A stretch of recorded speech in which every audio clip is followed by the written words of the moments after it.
Hundreds of cyclists will travel hundreds of miles across South Carolina this weekend to raise money for a disease that affects so many of us.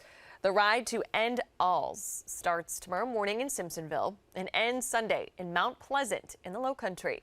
Now, the ride in South Carolina started back in 2008, and the number of riders and amount of money raised continues to grow over the years. Fox Carolina's Zach Prelutsky live in studio with us tonight with the story of why some of those cyclists ride.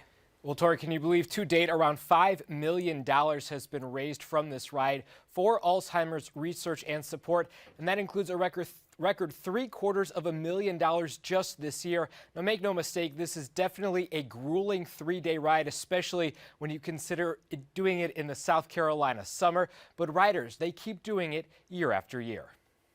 Give me your name, please. I just wanted to do something. I couldn't write a big check. I always say that I couldn't write a $2 million check to help fund. So I've always been an amateur athlete, endurance athlete. So I said, you know what? Maybe I can get somebody, maybe I can get the association to support me doing a ride. That was 14 years ago. Scott Rourke first got the idea to start the Ride to End Alz after the disease hit close to home. The worst part is that my mom had been sick with Alzheimer's for, I think at that point, about 8 years. She fought Alzheimer's for 16. It started with fewer than 24 cyclists raising about 20 grand. Now there's over 400 registered riders who have already raised $750,000 this year. And that number is still going up. All of this is to raise funds and awareness for Alzheimer's research, care, and support.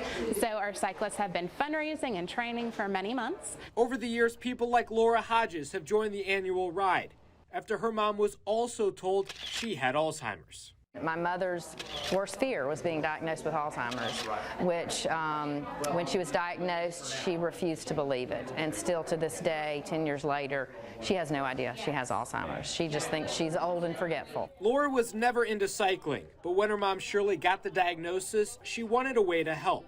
7 years later, Laura loves to ride the bike and loves the 250-plus mile bike ride she takes each summer. Everybody has a bib that we wear, and people write names on the bibs of who they're riding for. And lots of times that's kind of what I focus on is whose name's on the bibs. I do think about my mom, particularly the last day when I crossed the bridge, and we have a little conversation, if you will. But what she went through is nothing like what I'm doing. I'm doing 3 days. She lived with this disease. Now, while it's a little too late to register to take part in that over 250-mile bike ride in person this year, you can take part in a virtual challenge, and you can join all the riders throughout the entire month of July and log 252 miles wherever, whenever, and however you want. Tori?